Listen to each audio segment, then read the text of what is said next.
আসসালামু আলাইকুম। আজকে আমি দেখাবো শীতের সবজি ফুলকপি রান্না। ফুলকপি রান্না করার জন্য কড়াই গরম করে কড়াইতে তেল দিয়ে দিচ্ছি। তেলটা গরম হলে দিয়ে দেব পেঁয়াজ। পেঁয়াজ দিয়ে বেশ কিছুক্ষণ নাড়তে হবে যাতে পেঁয়াজের কালারটা চেঞ্জ হয়ে যায়। কালারটা একটু লাল হয়ে আসলে দিয়ে দিচ্ছি লবণ। লবণ দিয়ে আরও কিছুক্ষণ নাড়াচাড়া করতে হবে যাতে লবণের সাহায্যে পেঁয়াজটা নরম হয়ে যায়। পেঁয়াজের কালারটা যখন একটু লাল হয়ে আসছে দিয়ে দেব আদা রসুন দিয়ে আরও কিছুক্ষণ ভেজে নিতে হবে যাতে আদার গন্ধটা চলে যায়। এইভাবে কিছুক্ষণ নেড়ে ছেড়ে দিয়ে দিলাম পানিটা পেঁয়াজের সাথে মিক্সড করে একে একে দিয়ে দেব হলুদ, মরিচ, ধনিয়া, জিরা সব গুঁড়ো এক চামচ করে সবগুলোর গুঁড়ো দিয়ে দিচ্ছি। দিয়ে আবার ভালো করে এটাকে মিক্সড করে নিতে হবে। মিক্সড করে কিছুক্ষণ কষায় নিব। সব কষিয়ে নিচ্ছি। কষানো হয়ে গেলে তেলটা উপর দিকে উঠে আসলে এবার দিয়ে দেবো মাছ। আমি শোল মাছ দিয়ে রান্না করতেছি। শোল মাছ দিয়ে শীতের সবজি রান্না কিন্তু দারুণ মজা হয়।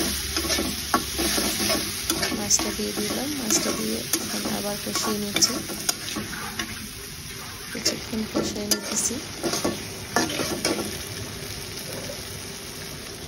এবার দিয়ে দিচ্ছি আলু দিয়ে আবার কিছুক্ষণ কষিয়ে নেব।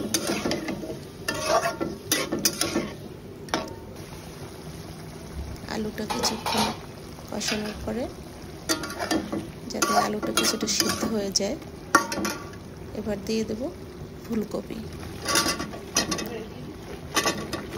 দিয়ে দিলাম। এবার ফুলকপিটাকে ভালো করে মিশিয়ে নেব মশলার সাথে।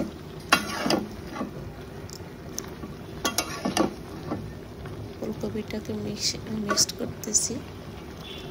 এবার দিয়ে দিলাম 4-5টা কাঁচা দিয়ে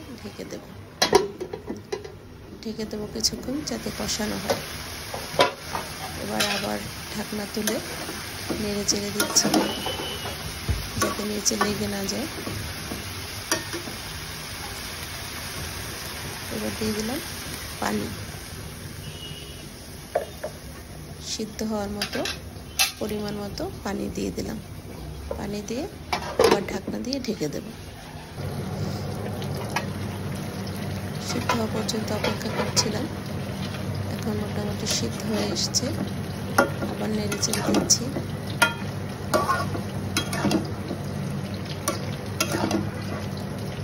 ফুলটাকে ভালো করে নেড়ে চেড়ে দিচ্ছি।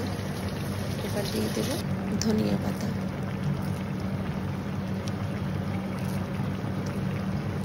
ধনিয়া পাতা কুচি করে দিয়ে দিচ্ছি ফুলকপির সাথে। শীতের দিনে ধনিয়া পাতার ঘ্রাণটা কিন্তু আমার কাছে ভালো লাগে। সবার কেমন লাগে জানি না। অনেকেই হয়তো পছন্দ করে, অনেকে পছন্দ করে না। আমি অনেক সবজির সাথে ধনিয়া পাতা দিতে পছন্দ করি। এবার আবার কিছুক্ষণের জন্য ঢেকে রাখি।